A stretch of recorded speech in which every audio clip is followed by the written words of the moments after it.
The aftermath of Friday's deadly attack. We have live pictures. Let's listen in. On top of the funeral and burial assistance that Resorts World Manila will shoulder, we are extending 1 million pesos to each of the families of the deceased. Nothing can ever replace the lives of loved ones. Yesterday, we lost so many lives because of a senseless act. With this financial assistance, we hope that we will be able to somehow help each family hurdle through their needs during this most difficult time. Thank you.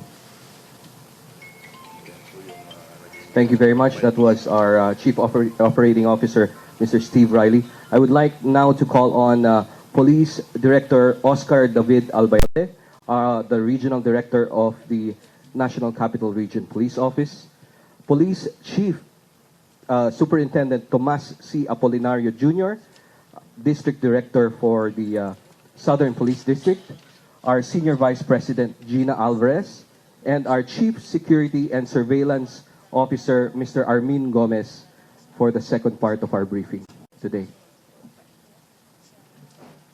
Ladies and gentlemen, please reserve your questions for until after the presentation. Thank you very much.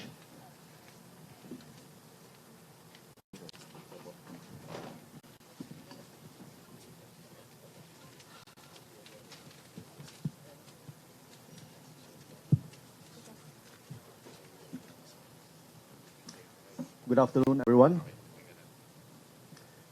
With the NCRPO Chief General Albayde, Director Apolinario, Resorts World Manila is now ready to share with you the highlights of our official security report based on our internal investigation and review of events relating to the incident that transpired in Resorts World Manila on June 2nd, 2017. At 12:07 a.m., the gunman was dropped off by a taxi at the taxi drop-off area. He then used an elevator with two other lady passengers leading to the parking areas in plain clothes, with a backpack, and with no visible firearms. He alighted at the second floor and proceeded to the parking area where he donned his mask, wore his ammunition vest, and took out his rifle. At 12:11, the lone gunman entered the mall through the second floor parking area, and as he entered the mall, he bypassed the metal detector. And our security personnel attempted to stop him, but he brandished an M4 assault rifle and overpowered the security personnel. As soon as he fired the first shot, our security informed the PNP as part of our protocol. But while waiting for police backup and reinforcement, the security of Resorts World Manila, initially acting as the first responders, started evacuating 12,154 guests, which peaked at around that time, and employees within the Newport Entertainment Complex.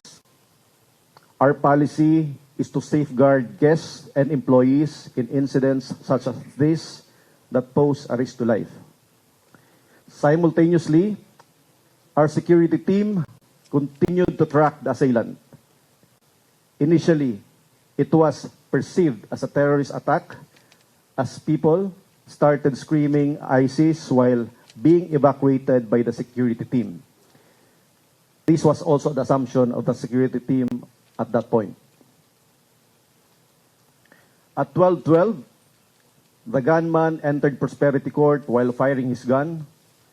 He then proceeded to torch 3 gaming tables at the second floor main gaming area, entered a gaming salon and torched another gaming table.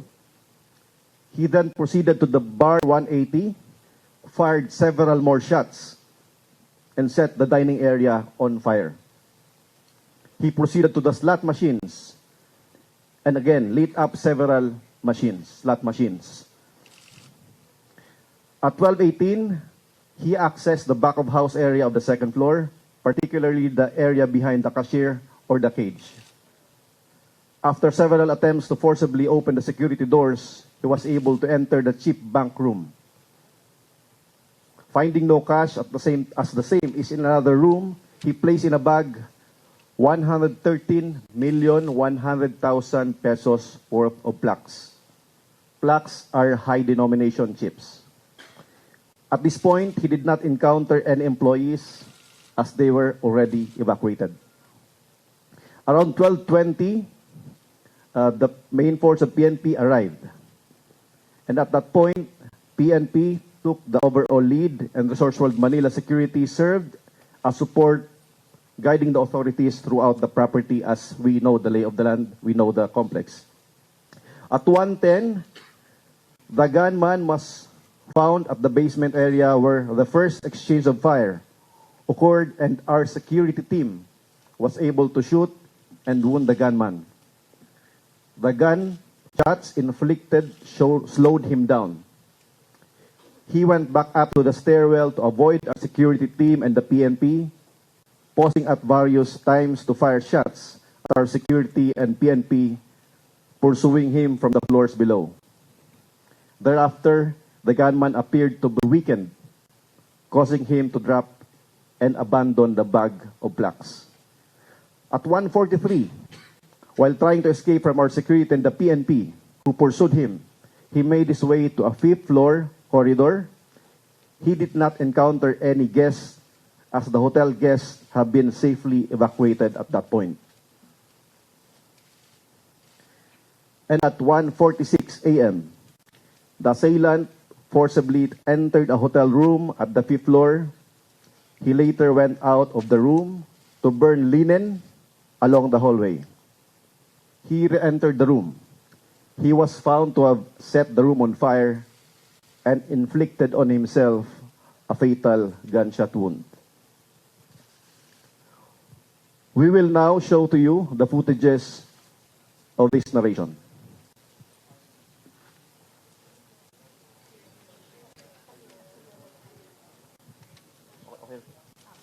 So from here, we can see the taxi used by the gunman. The Avanza.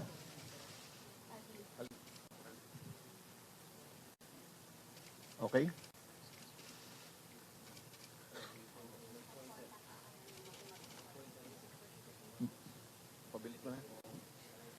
Alighting, the gunman was already alighting.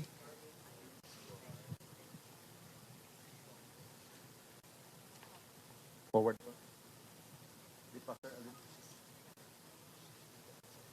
Yeah, up. He alighted and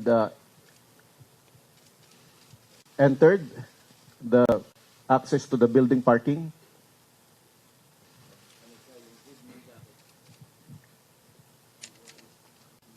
Yeah.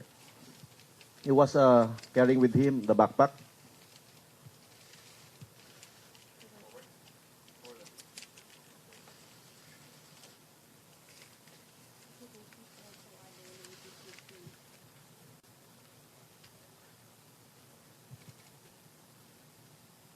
If you'll notice, there are two more ladies with him. He did not do anything. He was acting casually.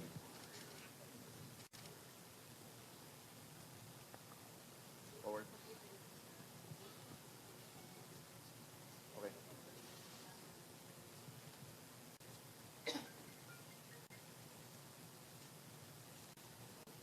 Forward. Forward. Done. When he went out, he already wore his mask. Forward. Forward. Leading to the second.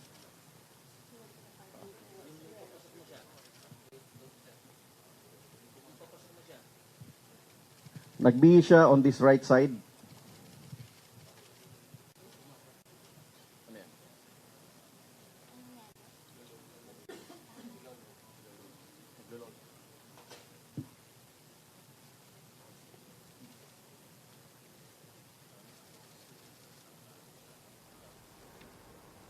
Okay, Resorts World Manila Head of Security Armin Gomez, they're presenting the CCTV footage of the events that transpired yesterday. Let's listen in.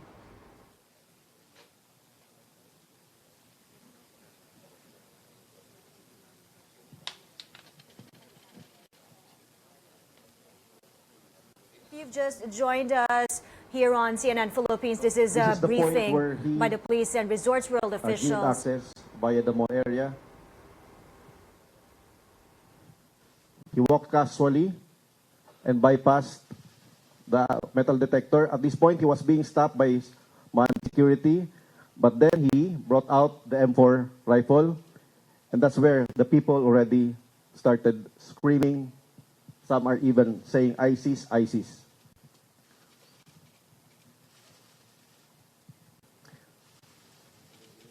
But he proceeded, went to the casino area, and then he fired.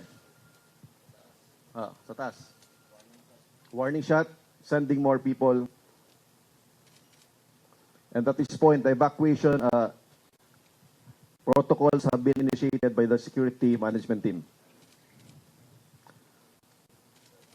And then he started burning the tables. If you'll observe, he was carrying with him bottles. We are determining if it's kerosene or gasoline.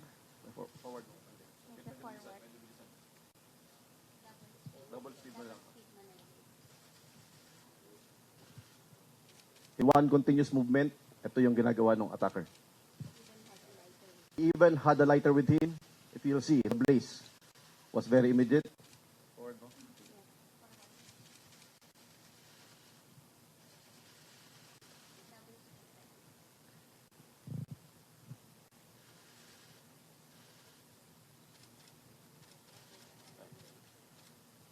And then he entered a private salon. Again, towards the area, towards another table.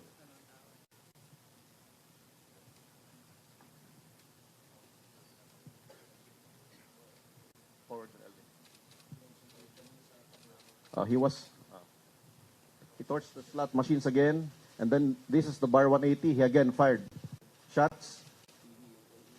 LED torched the place, doused kerosene or gasoline into the carpet. Yan. Sinunog niya na naman yung mga slot machines. So really. Then he went to the back of the house. That's where the cage area is.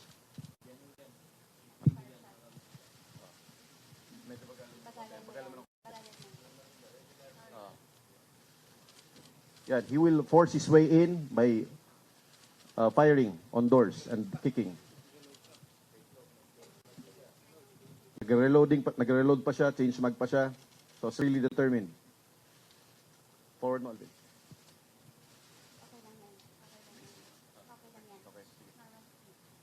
So yun, napasok niya na. He couldn't find cash. So he's looking at the chips. Choosing the high denomination plaques. So there, that establishes the angle of robbery.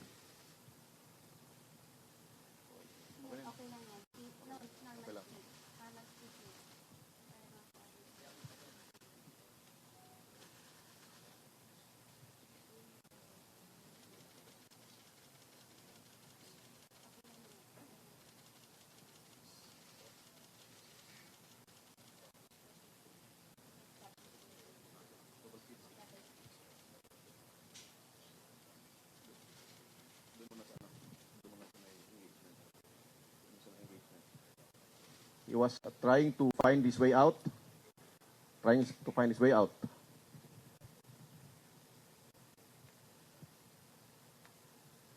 Then at this point, our security team, the responding security team, backed up by the PNP already at this point.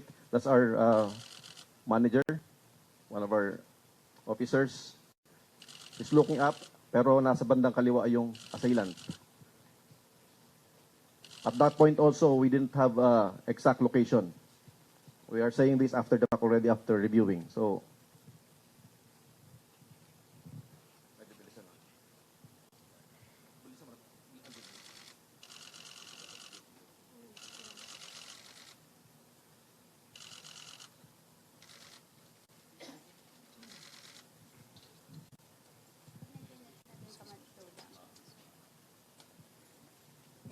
as you can see, a security team and the PNP are in hot pursuit of the lone gunman. Then, this is one of our guys.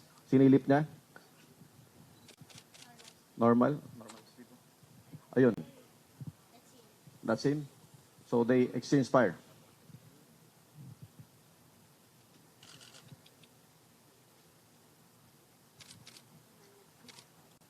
Dito na siya tinamaan. So, as you'll observe, he's limping, slowing down. Freeze mo yung sa may face. Oh. Angle.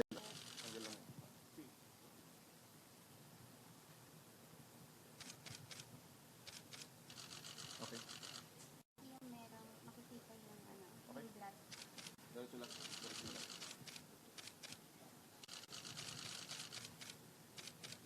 Yeah. So, may dugo na siya sa mukha.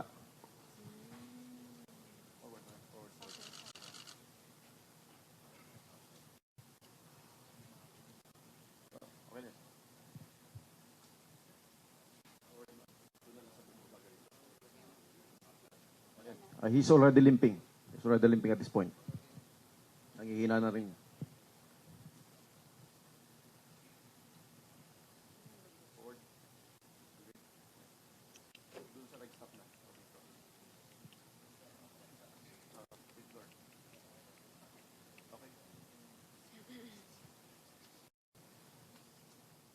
The CCTV footage shown by the head of security of Resorts World Manila, showing us how the gunman entered the hotel premises and bypassing the metal detector at the second floor. We saw him entering the elevator carrying a backpack with two other women. He alighted on the second floor carrying that backpack, and we saw that he bypassed the metal detector, and we noticed there was only one security personnel manning that entrance at the second floor, a woman who failed to stop him, and the gunman just proceeded walking to the casino area. We then saw the gunman firing shots as he was walking in the second floor casino area. He proceeded to torch gambling tables and slot machines. Obviously, Salon gunman. This is Armin Gomez speaking, head of security. Let's listen in. One of our constraints. And then there's fire already with a blazing floor. Smoke starts to build up. But then our security team, the BFP, the PNP were evacuating simultaneously. That's why out there we evacuated thousands of guests and employees.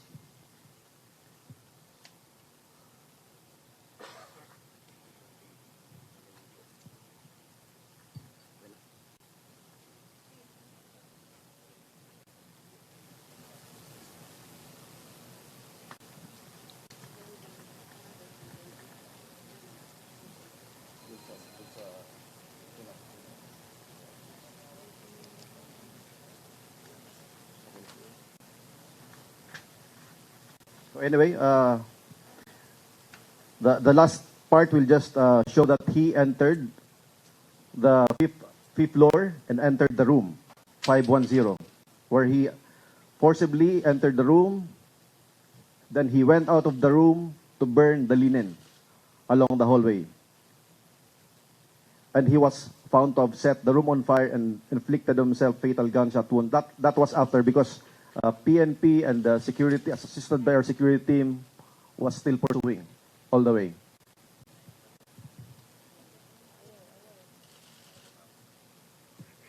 But of course, sa kwarto, wala kaming camera. So he was walking.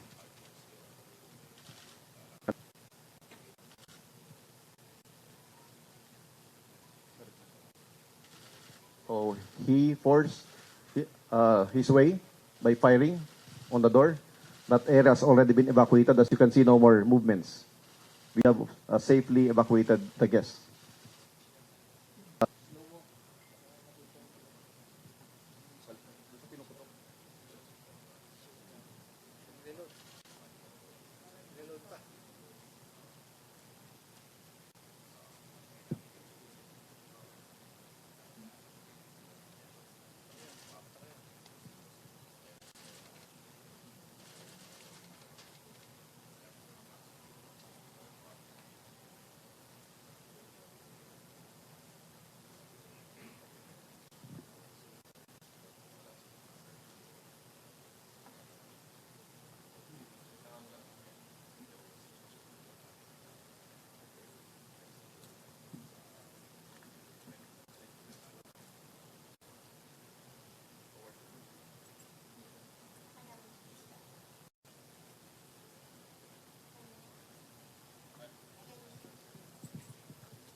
Sinusunog niya yung linen.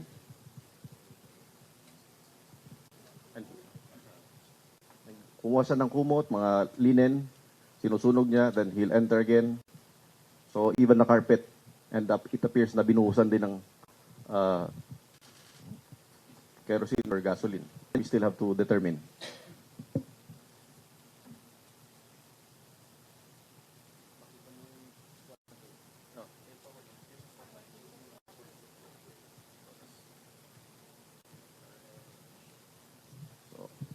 Smoke was building up. Yun na. So it's really challenging. Emergency lights were activated. But still, heavy na yung smoke sa area and the fumes.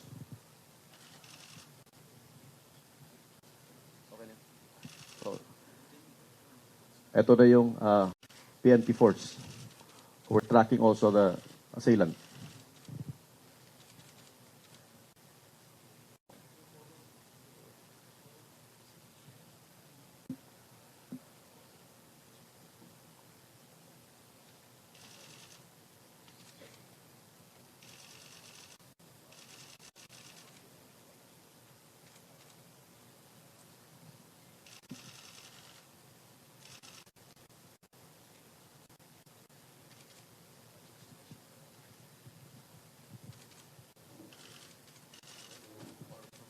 So, that's the last point, no? Na-corner na rin ng PNP, but that's also we found out na the gunman set himself on fire. Binuhusan niya ng probably gasolina, then he shot himself.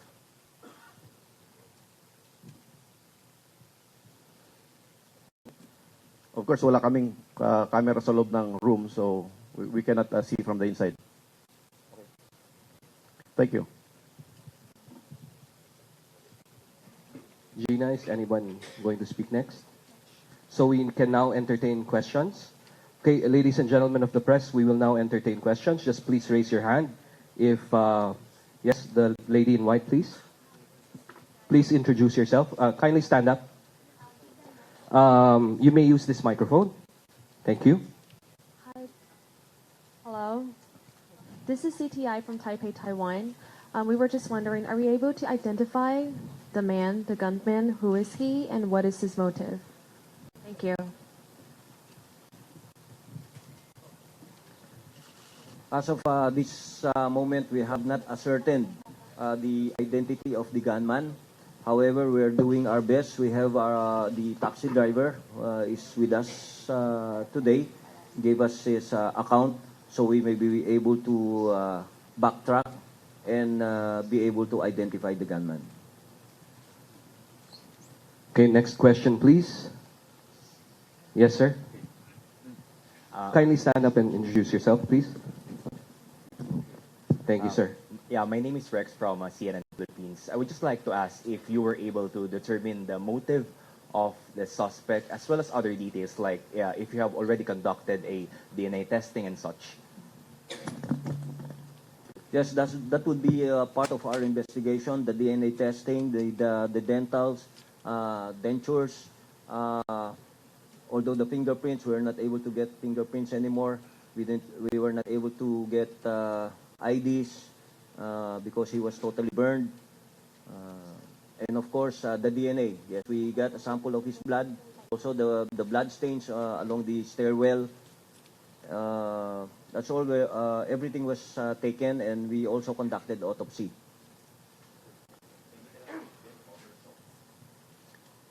We still have to wait for the results from our SOCO team. Upo ka na. Next question, please. Hi, Jonathan Miller from Channel 4 News. Does your analysis of this security video in detail reinforce, in your view, the initial assertions of General De La Rosa and others, I think yourself included, sir, that this was seemingly a robbery? Or was it, in your view, still, as the Defense Secretary has hinted this afternoon, possibly an act of terrorism? Well, this is the main reason why we showed you the whole footage of the video. No? As you all saw, he went inside the casino. He went inside the storage room. He stole 113 million worth of chips. And on his way out, he was encountered by the responding security team from the internal security of the Resorts World and, of course, from the Philippine National Police. So until we get any indications that this is a terror part of a terror attack, or if he is a member of any terror group, then we could not possibly say that this is related to any terror attack. What we base on our findings on physical evidence and of course from testimonial evidence. That's what this is as what we saw on the video. No, so we cannot speculate here. So this we show this to the public just to show what he did inside the Resorts World. So we cannot really speculate here.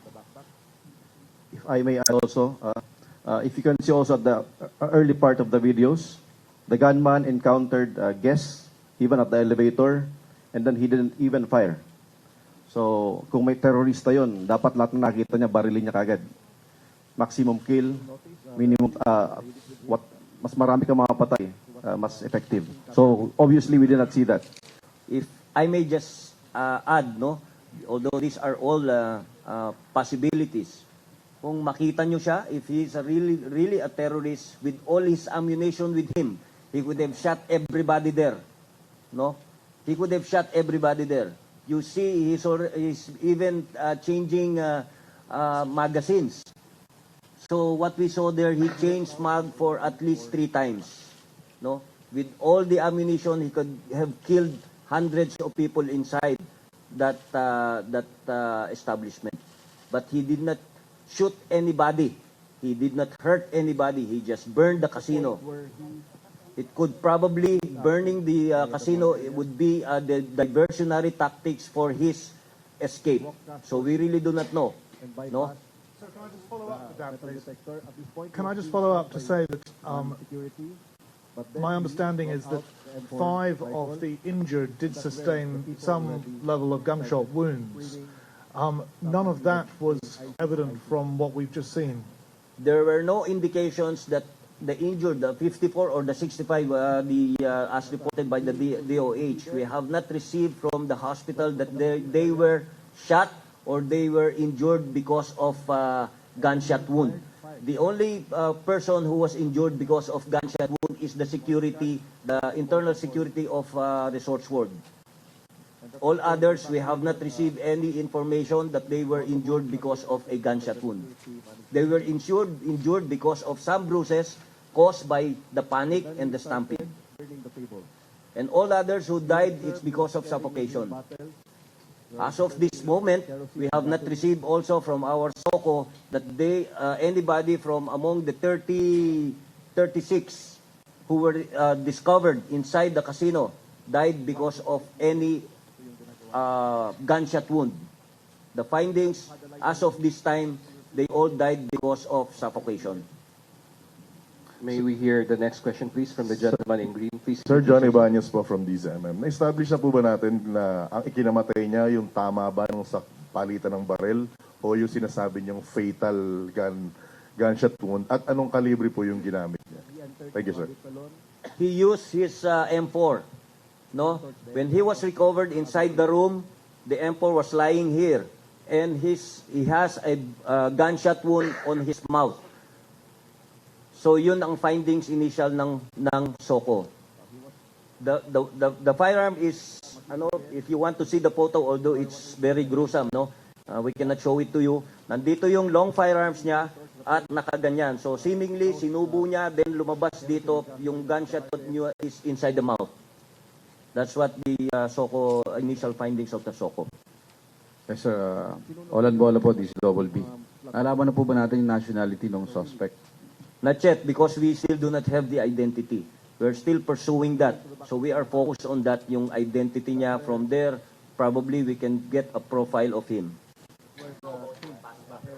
Pero accordingly, as sinasabi natin, as per interview from the taxi driver, ito ay nagtatagalog at diretso daw siyang magtagalog. Okay? Most probably, yung sinasabi nila dun sa loob na he was speaking in English, then he could have probably speaking in English dun sa loob ng casino. No? And of course, sinabi nga niya talagang maputi, malaking tao. No? Tama yung sinasabi na maputi, malaking tao, parang mistiso. No? As you can see, maputi siya, malaking tao, parang mistiso.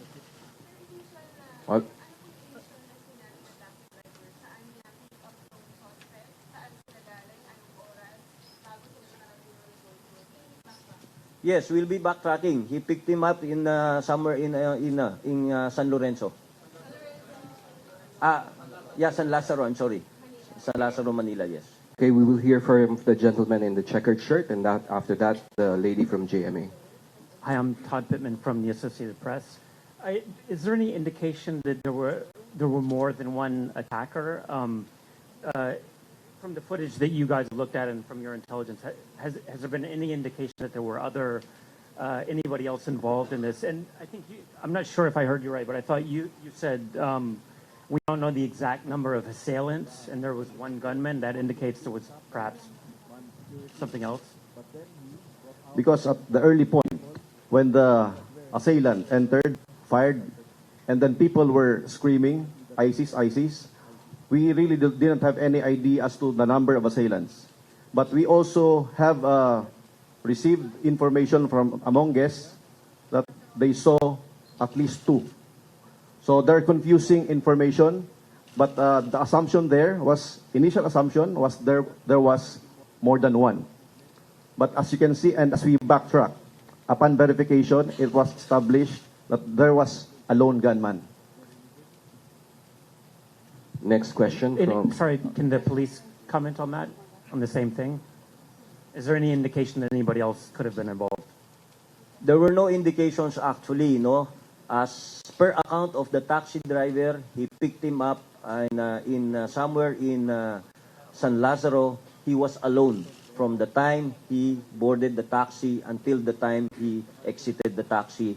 He was alone. So from the video footages alone also, no, we can see that all the while talagang nag-iisa po siya. Okay. Our last question will be from the lady from JMA. Katrina Son from GMA7, sir. Sir, you have two persons of interest yesterday. What happened to those, sir? Okay, the two persons of interest, no, we had two really. We verified them, and it turned out na nandyan pa sila, buhay sila, nandyan sila. So we go now to the backtracking of what we have now based on the account of the taxi driver. No leads as of now, sir? No leads. Well, we could probably use the statement of the taxi driver. Sir, for Resorts World, what happened to the sprinkler system, sir? Maybe our gentleman from the Bureau of Fire Protection can answer that, or Sir Armin? Maybe we can get it from both, sir. Sure. Based on our review, our sprinkler systems work. Gumana lahat ng sprinkler systems namin. But of course, we leave that up to the BFP for their final investigation. Well, based on our initial findings and based on the footages that has been shown a while ago, it's very evident that the fire did not able to prosper, considering that the sprinkler system of that portion was being triggered. But again, we have to go deeper into our investigation, looking into the sprinkler heads, if it's really been tripped off by the heat coming from the fire in the table. But as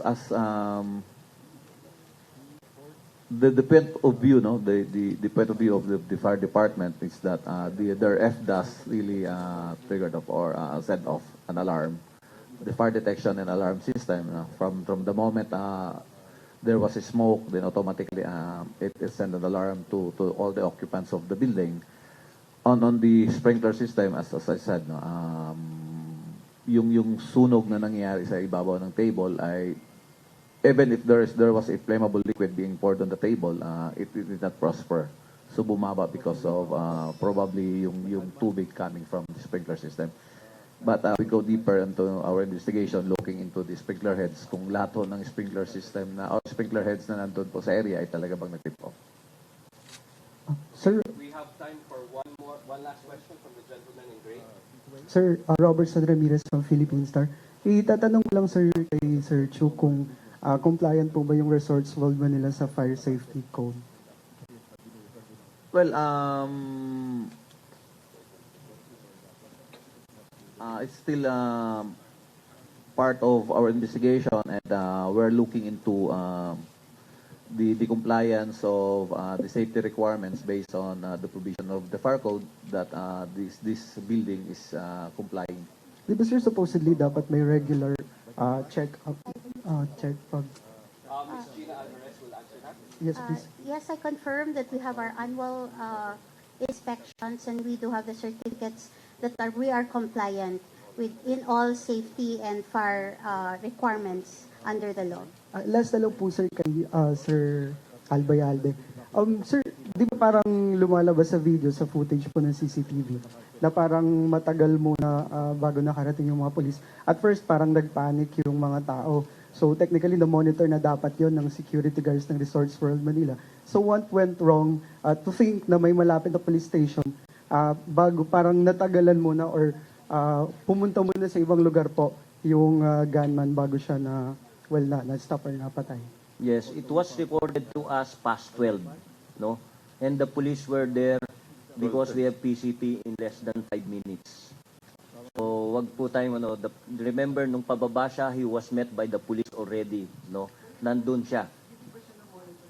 I would like to monitored by the CCTV. It was reported by the that's part of the protocol ng yon. What time they report to the PNP. So it's not for us to know dun sa na may nangyayari sa loob. It's supposed to be them who should report to us immediately kung meron talagang nangyayari doon sa loob, or they were able to monitor immediately yung tao na yon. But the response time of the PNP, we were there. I was really there in less than 10 minutes. I would like to confirm that the response of PNP was very quick, very fast, but of course we have to assess. There are several assumptions at that point. We didn't know how many gunmen at that point, so we are assessing all possible scenarios, and at the same time we are simultaneously evacuating, because again at that time there were 12,154 guests. We are really very sad about those who were injured. But the objective is to evacuate as many people as possible. And that we did that with the PNP and the BFP. So we're handling two scenarios. Evacuation, and at the same time we're trying to track and go after the assailant. It could have been more, it could have been worse. But with the joint efforts of PNP, BFP, and our teams, we somehow managed to limit. Okay, in addition to our findings, no, the Resort World is under the economic zone. So with regards to the question about the safety provisions of the building, again, the management able to comply based on the requirements of the fire code, but it's not directly under the BFP's jurisdiction, considering that the hotel is part of the economic zone authority. Every year, they comply the requirements on the issuance of the certificate of competency, and that is why the hotel has their own fire brigade as part of the requirement of the fire code. So every year we do drills, we do trainings on their fire brigade.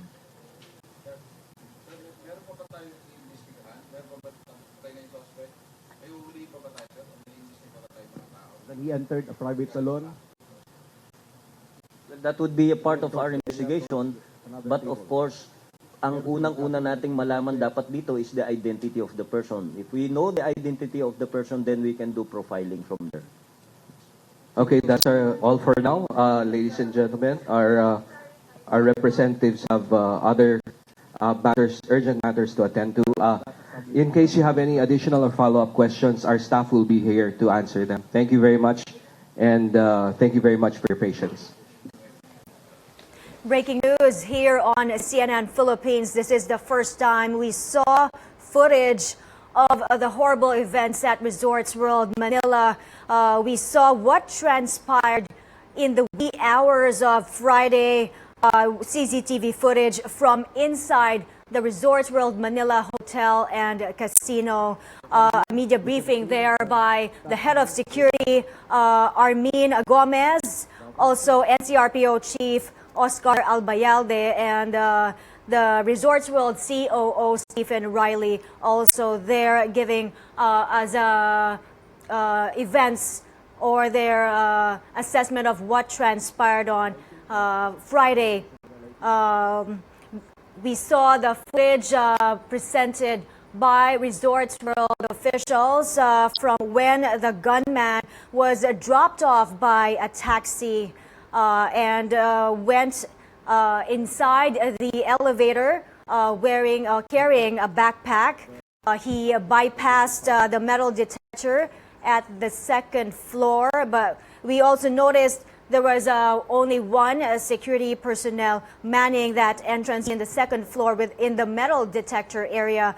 The woman failed to stop him. The gunman just proceeded to walk towards the casino area in the second floor. The head of security said their objective at the time was to evacuate the over 12,000 people there, although he said that they did call the police for backup. We saw the gunman proceeding to torch the tables in the second floor casino area. He also set fire to the slot machines. He went to the back of the house and took the casino chips. The head of security also said that this establishes the angle of robbery, and we also saw security personnel responding. There was an exchange of fire, and at this point they said he was wounded. The police there, NCRPO Chief Oscar Albayalde, saying that they have not established the identity of the gunman and that DNA testing will be done and other samples of, for example, the blood test. They will await the results from the SOCO team. NCRPO Chief Oscar Albayalde also maintains that this is not a terror attack. He says that the CCTV footage shows he didn't fire at people and he did not hurt the fleeing guests. There were no indications also that some of the injured who were brought to the hospital, there were no indications that they sustained gunshot wounds, and they didn't get information from the hospitals that those patients sustained gunshot wounds. Now, have our correspondent Rex Remigio. Rex Remigio was there in the press briefing. He is monitoring events in Pasay, or he is monitoring, trying to interview more officials of Resorts World. let's recap what also NCRPO Chief Oscar Albayalde said. He said that the footage clearly shows that this is an arson and a robbery. Again, this is the first time we're seeing footage from inside the hotel and casino. Let's watch that again. On top of the funeral and burial assistance that Resorts World Manila will shoulder, we are extending 1 million pesos to each of the families of the deceased.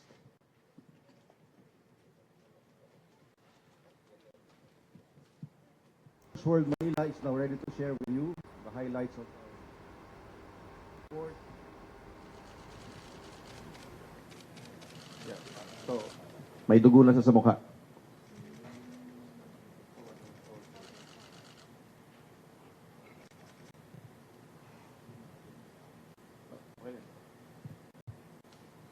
The metal detector, at this point, he was being stopped by security, but then he brought out the M4 rifle. We're showing CCTV footage from the second floor of the Resorts World Casino area, fleeing guests and employees there. We see the gunman entering the premises. We also saw a clearer image of the gunman at that point where he was wounded after an exchange of fire with security personnel of the hotel. Let's listen now to NCRPO Chief Oscar Albayalde. Yes, but yung mga naging experience in the past and almost all, no, yung mga terror attack, no, na ano bang naging ano dito yung ginawa ng mga terrorists, no? They shoot everybody. There's a pattern here. There's a pattern here on the terror act, no? And I have not seen any terrorist who shot himself alone, no?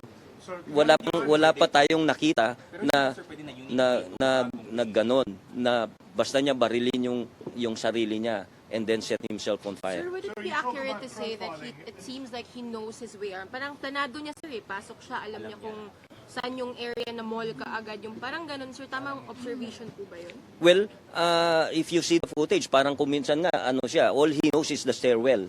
No, is the stairwell going down, but he was met with the security forces there. I mean, sir, So he has to go up again. But he kind of knew which entrance to go to, sir, kasi kung dun siya sa... Ang alam niya is where the money is stored. Yung remember, yung sa likod ng cashier. So alam niya yon. So yun ang pinasukan niya at binusan niya forcibly. Sir, na-establish niyo kung regular customer siya dito, sir? Well, accordingly, ang sabi nila, hindi siya frequent visitor eh. Accordingly, so far yung sinasabi nila, that's his first time to be there. Sir, in terms of profiling, have his actions been subject to any form of behavioral analysis? Because there was an early suggestion that he may have been, mentally ill. Yes. Could you just go into that? Yes. If you'll notice, he was just walking normally, no, as if he is gonna rob something, and then the burning of the tables is like his diversionary tactic to make his escape. Sir, may case siyang drug dependency, na-rehab na ba siya? Well, we could not say that because we could not ascertain his identity yet. No, that would be a part of his profiling. No, if he is really a drug dependent or not. Yung sa dalawang persons of interest, kahit paano po karoon ng somewhat na related siya dun sa gunman? Based on the photos, we got information na baka itong tao na to. So we get their information, yung address nila, pinuntahan natin. At nandun yung mga tao na yon. So, When you mean photos, persons of interest, in what way? They were there in their houses. Nandun sila. So, no. I mean, meron kasi lumabas yan sa media, no? So people texted us. It could be probably this one. So we checked on those nest. Yes, because one is inside the rehab. Sir, clear ba ngayon na may security breach? No. May security breach. Well, that will be a part of the investigation. Titingnan natin talagang most probably there could be, no? There could be a security lapse here. So, kailangan talaga nating i-revisit yung security protocols ng mga hotels. Sir, yung kanilang CCTV, sir, can they monitor it live or parang kinukuha na siya? Is there a room where people monitor CCTV? Actually, yes. It's supposed to be. No, supposed to be. But what happened kasi nung nagsunog siya, no, the room was already covered with thick smoke.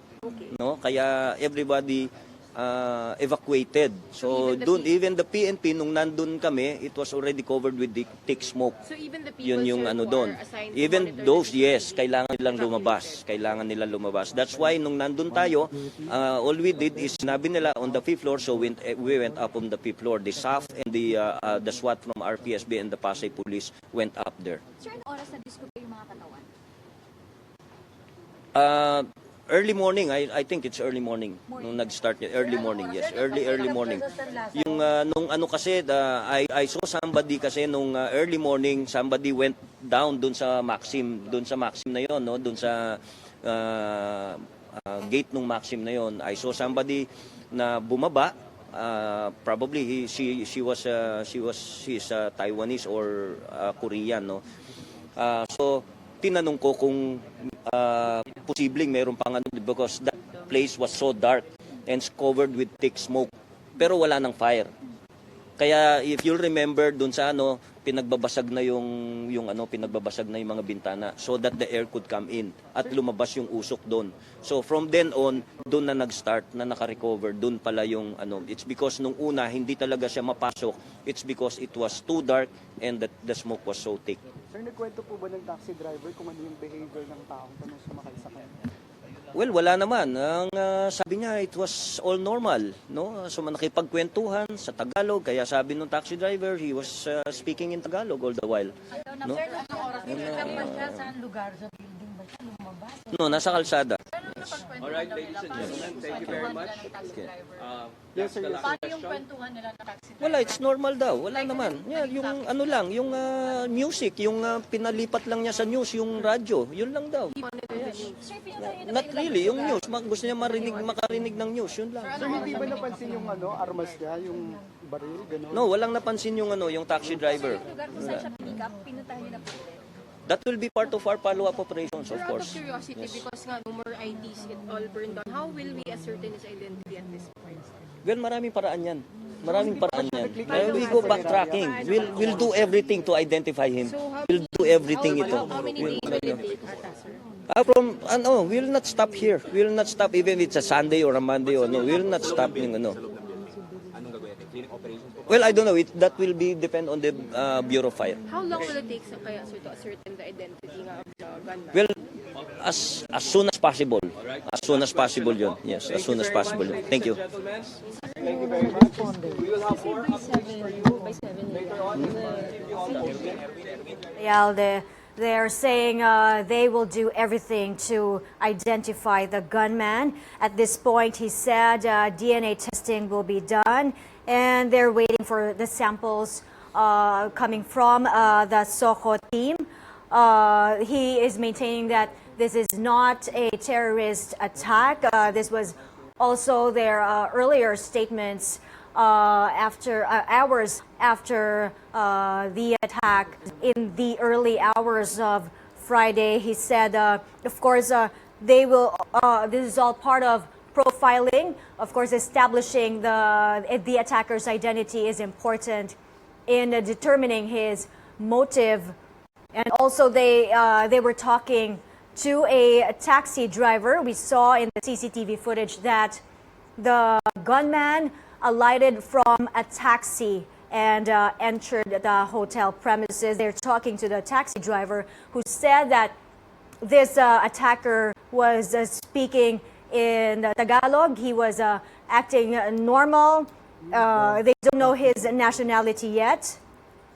But witnesses did say after the attack that he was speaking in English. Police are reiterating this is done by a lone gunman, and they also need to review the security protocols of Resorts World Manila. They will look into possible security lapses. Our Rex Remitio joins us on the phone from Resorts World in Pasay. Rex, take us through events there. Yes, Maya. The Resorts World Management, the Bureau of Fire Protection, and police officials just give us their official security report regarding Friday's deadly incident. But aside from the CCTV footage that they have shown us from the gunman alighted the taxi up until he killed himself in the fifth floor, police officials are basically denying that that was a terrorist attack. They say that there's no any indication that it's related with the terror group ISIS at the end of the day, even if ISIS has already has a second claim that they're responsible with the attack, and they already named the suspect as Abu al-Kir al-Arkhawili. But they're still not discounting the fact that that it could be a terrorist attack as well. And on the identity of the suspect, they say they're still examining the DNA results and the motive behind, because that's where the identity, the motive and the history of the suspect will come from. And they're also saying that they will give financial assistance. The Resorts World Management will give financial assistance to the families of the victims. They're saying that this is just a case of robbery, and because he went straight to the bank of chips at one of the floors, and he did not shoot anyone. For example, when he was at the elevator or when he was at the fifth floor, he did not shot anyone right there. But they're still investigating the matter. They're coordinating with other agencies as well. So that's what I have for now, Mike. Mm-hmm. Rex, there were questions earlier by the foreign and local press about the response of the hotel's security personnel, and this brought to light possible lapses on their part. What is the police saying about that? National Capital Region Police Office Director Oscar Albayalde says that he's not ruling out that there could be a breach in the security of the hotel, although they're still examining their security protocols at the end of the day. And they're saying that, for example, when the gunman entered at the second floor, he was right away, right there and then, stopped by the security personnel, but they don't have arms, so they can't do anything at the face of a gunman who has an M4 or a baby Armalite there. Mm-hmm. And he also said earlier there were two persons of interest, but it seems that they reached a dead end on that part. What other leads are they pursuing now?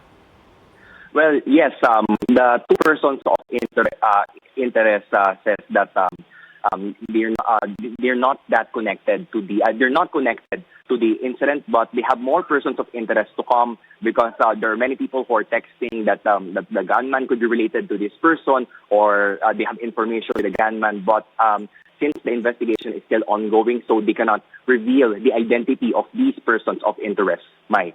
All right, thank you, Rex Ramitio, reporting to us on the phone from Pasay City. Again, breaking news on CNN Philippines, the first time we're seeing CCTV footage of the attack on the Resorts World Manila.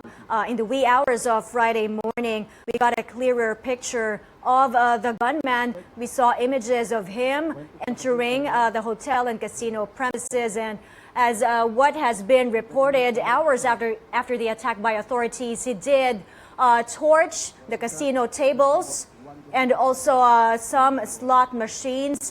We saw the fleeing guests and employees. Security personnel said at this point their priority at the time was evacuating the over 12,000 people in the hotel premises. And we also saw that the gunman entered the fifth floor after torching the second floor area of the casino, and he entered room 510, and this is where they found him, burned beyond recognition. And police and hotel officials said this is where he set himself on fire and shot himself. Again, police authorities and hotel officials are saying this is the work of a lone attacker, and there seems to be no signs that this is a terror attack and that this is the work of ISIS, despite reports that ISIS is claiming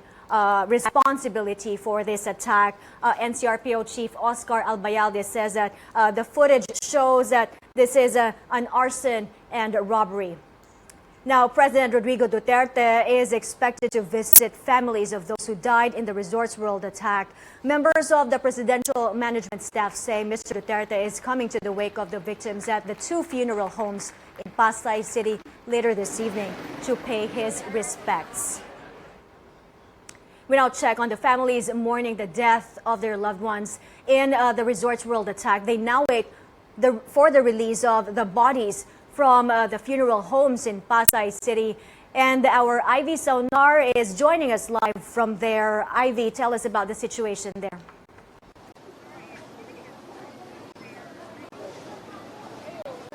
My President Rodrigo Duterte is visiting today the relatives of victims killed in the Resorts World attack on Friday. He's going to one of the funeral homes here in Pasay City, but for some relatives, the funeral is not just a source of grief, but anger and frustration as well. Loved ones lost in bursts of gunfire and flames. A nightmare beyond understanding. One of the dead, casino car dealer Meryl Gwen Ala. She's an only daughter, a breadwinner, a good friend. During the attack, she was trapped at the second floor of the casino. She didn't survive. Last Sunday, magkakasama pa kasi kami dahil binyag nung pamangkin niya. Sunday yon. So, ilang days lang. Tapos ngayon makikita namin siya malamig na bangkay na. Mapagmahal sa magulang. Inuuna niya yung family niya at saka mama at papa niya. Her Facebook post 4 hours before the incident, a bouquet of flowers with the caption, "Thank you." Another casino worker, RV Gavino, left behind 2 children, just 8 and 6 years old. Hindi pa namin sinasabi sa kanila. Iyak siya ng iyak, hinahanap niya mami niya, ba't daw hanggang ngayon wala? Yung bunso, nagtatanong. Relatives remember Gavino as a cheerful person, a ray of sunshine to people close to her. Lahat ng pati bata, kasundo niya lahat. Para siyang bata talaga. Another victim, Roji Uy, also left behind 2 children. But her mother feels not just loss, but rage. Roji's mother, Joji, is not happy with how the Veronica Memorial Chapel, a funeral home, is treating her daughter's body. Joji wants to transfer the remains and hold the wake at a different funeral home. But a day after her daughter was killed, Joji is still waiting. Hindi daw pwede kunin at dahil dito daw ang service. Tinan niyo po mga itsura ng bangkay, pinapoy nila. Ay, gusto ko na maalis yung anak ko dyan. Meryl Gwen Ala's family is going through a similar situation at the Rizal Funeral Homes. They want the funeral home to turn over Meryl's remains to them, and they can't understand why it's taking so long. Ba't kamatayan kami rito kung hindi nila ilalabas sa kapatid ko? Wala akong pakialam kung sino politiko. Ang kailangan ko makita rito na ilabas nila rito kapatid ko. Hindi nila masagot kung ilan na yun na-imbalsa mo at saka yun na autopsy. Wala silang maisagot.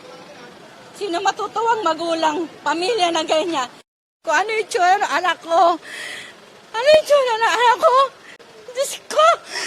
The Social Welfare Department says certain procedures must be completed before the body can be released. Kinausap naman po namin yung management. Ang sinasabi nga po nila, meron nga pong SOP na kung ang kliyente po o kung ang cadaver po ay namatay sa aksidente or what, meron pong mga proseso na ginagawa sila. I-release naman po yung kanilang cadaver ngayong umaga.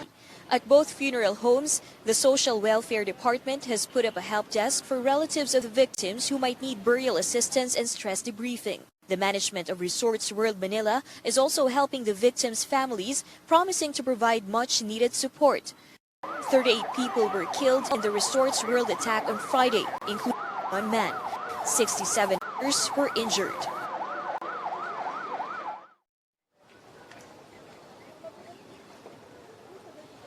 It's still unclear when all remains would be released to their relatives. So far, out of the 38 bodies recovered, only 13 have been turned over to their families. The Social Welfare Department has also asked both funeral homes to hire additional embalmers to ensure the remains will be processed quickly. Mai? Thank you, Ivy Saunar there, reporting to us live from Pasay City. Resorts World COO Stephen Riley earlier said in the press briefing that they were extending 1 million pesos each or to each of the families of the deceased, and he hopes that somehow this will help families hurdle through this difficult time. The police and military say the Resorts World attack is not related to terrorism. This despite reports ISIS is claiming responsibility for the attack. AFP spokesperson Restituto Padilla says the terror group's claim is not supported by the facts on the ground and there's no evidence it was an act of terror. NCRPO Chief Oscar Albayalde meanwhile assures the public there's no threat of terrorism in Metro Manila. We could not relate it to we cannot relate it to terrorism is because he did not shot anybody, no, wala siyang sinaktan doon, wala siyang binaril. He just went inside, he burned the gaming tables, no, at pinagbabaril niya is the doorknob of the storage where the chips were kept. PNP Chief Ronald De La Rosa likewise said the incident was not an act of terror and that the ISIS claim is just propaganda. But House Speaker Pantaleon Alvarez disagrees with the conclusion reached by police and military officials. Alvarez believes robbery and arson were not the reasons for the gunman's rampage. Instead, Alvarez says it is a clear example of a lone wolf terrorist attack. He notes the attacker targeted civilians to, quote, inflict maximum loss of human life and damage to property. Alvarez compared it to attacks by lone terrorists in other countries. An isolated case of random violence. That's what officials of the Philippine Amusement and Gaming Corporation, or PAGCOR, are calling the attack on the Resorts World Hotel and Casino. The gaming regulator says the incident should not be treated as an act of terrorism as the suspect intended to commit robbery. PAGCOR says it is closely coordinating with the hotel management and other licensees and casinos, as well as authorities to ensure the safety of all guests and employees.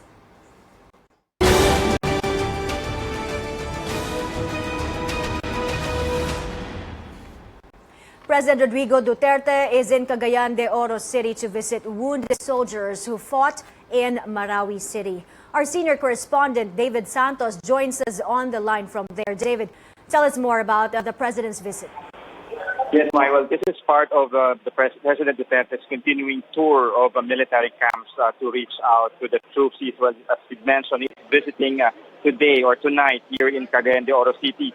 Soldiers who were wounded since fighting broke out in Marawi last May 23. Well, this event was originally scheduled at 2:30 this afternoon, but he just arrived just a few minutes ago. Now, there are more than 60 soldiers now confined at the Camp Evangelista Station Hospital inside the Army's 4th Infantry Division headquarters.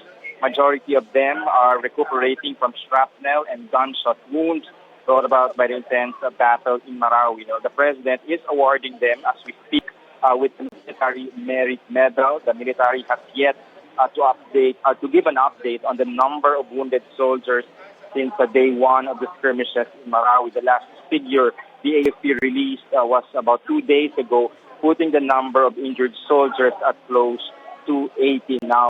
There is no scheduled speech the president is expected to deliver here.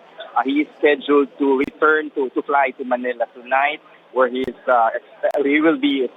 scheduled to visit the wake of those more than 30 people who died in the Resorts World Manila incident last Friday. Mike?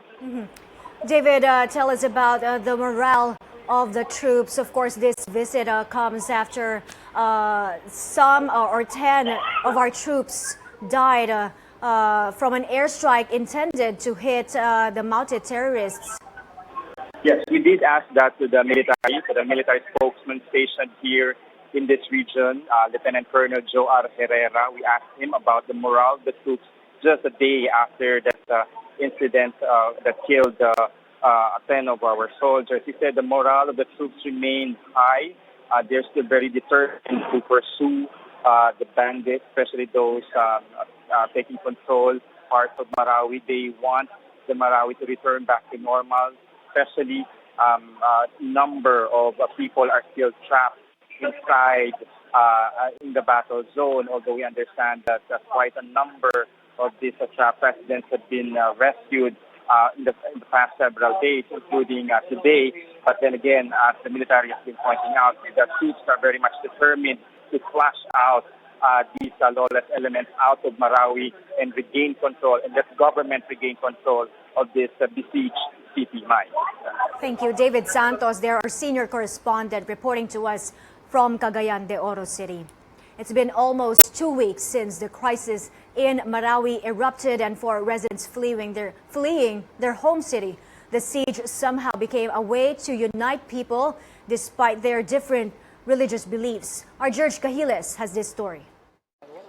Julio and Amparo Lasala and their 6 children looked tired and hungry as they arrived at the provincial capital of Lanao del Sur Saturday morning. They were rescued in Moncado, Marawi City, along with almost 200 others. Tuwing gabi, natatakot kami. Wala kaming masyadong tulog at sa kakain. For them, getting out of the conflict zone is a source of relief.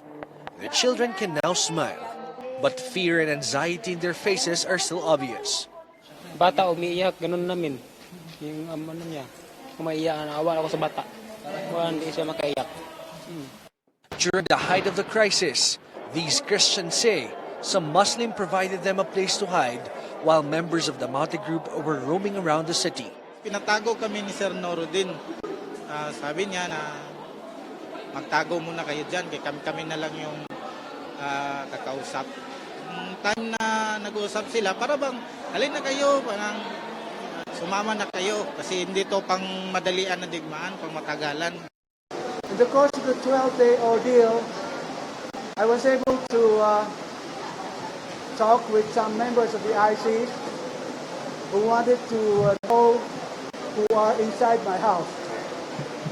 It's a good thing that they know me and they did not insist. Otherwise, those Christians in my hands will be executed right away. They had food and water for the first few days, but these became scarce as the crisis dragged on. They fear, even if they escape the terrorists, they would die of hunger and dehydration. Pinakain namin, saging, isang araw lang yan, tapos tubig ng ulan. Hindi namin alam kung malinis yun kasi nasa baril. Basta mainom lang. They are thankful to those people who helped them, especially Maranaos, who never left them in the entire time that they were hiding. A proof that hostilities in Marawi City is not a product of religious war. So far, authorities have rescued over 1,200 civilians trapped within the conflict zone since day one of the crisis, while 20 civilians were confirmed killed by members of Maute ISIS group. From Marawi City, George Cahiles, CNN Philippines.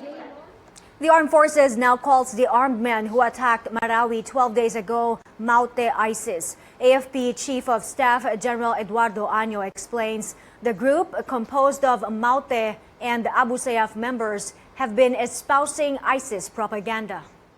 Because it's already Maute ISIS. Maute ISIS? Yes. Because how do you... Yes. When did you change your mind, sir, about... Well, immediately after this full-blown uprising, that's no longer a local-inspired activities. It's already went beyond the local setting. But Año says the worst is now over in Marawi. He says they have contained the armed men and are now merely conducting clearing operations. The AFP chief also dismisses reports more fighters are planning to reinforce the Maute ISIS group in Marawi. That's the essence of martial law. We control other areas, we institute curfew and checkpoint in order to prevent any reinforcement from other areas. Defense Secretary Delfin Lorenzana cites problems why the military can't push for an all-out assault against the Maute ISIS group, even if troops are already near the stronghold of the terrorists. These include civilians who are still trapped within the danger zone. Members of the Maute group are also occupying mosques in Marawi, and more Maute ISIS members are also positioned in the area.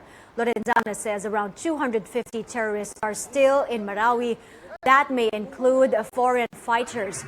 Despite these challenges, Lorenzana says hopefully Maute ISIS members can no longer run away since troops are now surrounding the entire stronghold of the group. Authorities are implementing stricter measures as rescue operations continue in Marawi City.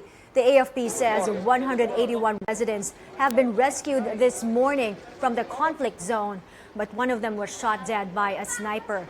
AFP spokesperson Restituto Padilla tells CNN Philippines these Maute members that are in control of vantage points are some of the hurdles they encountered in clearing the area. The terrorists are also using civilians as human shields.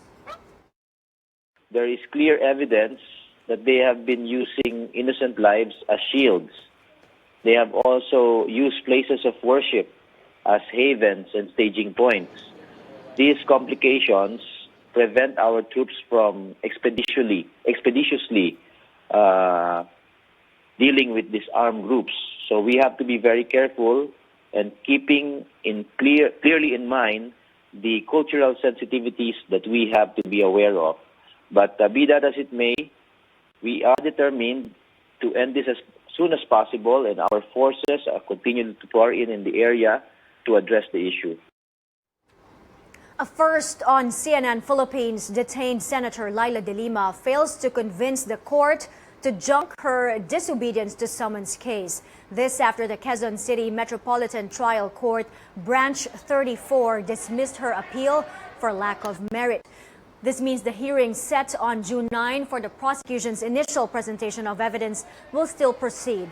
De Lima's disobedience to summons case came after the senator advised her former driver and lover Ronnie Dayan not to appear at the House hearings on the proliferation of illegal drugs inside the new Bilibid prison. Protests in the U.S. are expected after President Donald Trump pulled the United States out of the Paris Climate Accord. But in the wake of the decision, the White House refuses to say whether President Trump believes climate change is real. CNN's Mary Maloney has more. The climate warmed at the White House as presidential aides gave different answers to the same question. Does the president believe today that climate change is a hoax? I have not had an opportunity to have that discussion. President Trump believes is he was elected to grow the U.S. economy and provide great job opportunities. The president believes in a clean environment, clean air, clean water. All the discussions we had through the last several weeks have been focused on one singular issue. Is Paris good or not for this country? President Trump says he pulled out of the Paris Climate Accord to support American workers. They don't put America first. I do, and I always will. The decision made waves overseas. While explaining his opposition, French President Emmanuel Macron invited American scientists and other concerned parties to move to France. Russia's Vladimir Putin appeared to defend Mr. Trump's choice. We should not create a big noise on this issue. Major landmarks across the world lit up in green as a silent form of protest. Others around the country weren't as silent. Climate justice! The EPA administrator insists the White House is still open to a new climate deal. But nations around the world, including key U.S. allies, maintain that is not going to happen. I'm Mary Maloney reporting. Going back to our breaking news tonight, Resorts World Manila showing us for the first time CCTV footage of what transpired in the attack in the wee hours of Friday. Our Rex Remitio joins us on the phone from Resorts World in Pasay. Rex, take us through what transpired there when authorities faced the media and also the hotel officials faced the media and gave us an assessment so far of the attack. Well, they shared us the highlights of their official security report based on their internal investigation and review of events relating to the deadly incident that transpired on Friday early morning.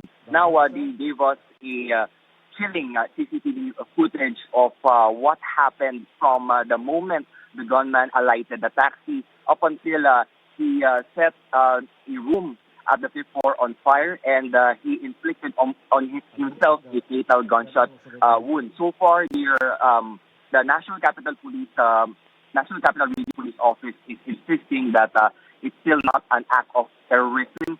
They're saying that they're closing out the possibility that it was a terror attack, but until they gather enough evidence for them to establish that it was a terror attack. This despite the ISIS has a second claim that they're responsible for the attack, and they even named the gunman as Abu al-Kir al-Arkabsili. On the identity of the suspect, they're not disclosing that much details as to the DNA results, but they already conducted an autopsy of the remains of the gunman as well as DNA testing. But we will know the motive based on the DNA results as well as his past background. So far, the Resorts World Management has also released financial assistance to the victims and their families to address their immediate needs. On top of the funeral and burial assistance that they will shoulder, they are also giving each family 1 million pesos for the deceased victims. So that's what I have now. Mine so far, back to you. Rex, we know that officials of Resorts World earlier visited some of the families of those who died in Friday's attack. Tell us how that went. Well, according to Resorts World Management, they're still assessing if they're also giving, aside from the deceased families, those who are wounded and slightly injured from the accident. But they're seeing that, of course, with the financial assistance, they're hoping that somehow they're helping each family hurdle through their needs during this most difficult time. Rex, we also know that Stephen Riley, the COO of Resorts World, did say earlier in that press briefing that they will be giving 1 million pesos each to the families of the deceased. Has this been relayed to those families? So far, we have yet to know if the families have already received the financial assistance. But insofar as information from the ground is concerned, families have yet to receive the money. In fact, the COO of Resorts World Manila, Stephen Riley, just said very quick at the press conference. It was the security head, Armin Gomez, who mostly presented the report and answered questions from the media. Rex Remito there, reporting to us from Pasay City. We now have a statement from presidential spokesperson Ernesto Abella on the attack at Resorts World Manila. He says, and we quote, "All indications in the Resorts World Manila attack point to a criminal act by an apparently emotionally disturbed individual. The Philippine National Police has conducted an initial investigation showing that the gunman did not shoot any civilian but only fired shots at televisions, burned gambling tables, and stole gambling chips worth 113 million pesos before he forcibly entered a hotel room where he burned and shot himself. The incident in the Resorts World Manila is thus an isolated case which does not constitute rebellion or invasion, which are the grounds for the declaration of martial law as prescribed by the Constitution and which the President is sworn to abide by and protect when he took his oath of office." Again, that was the statement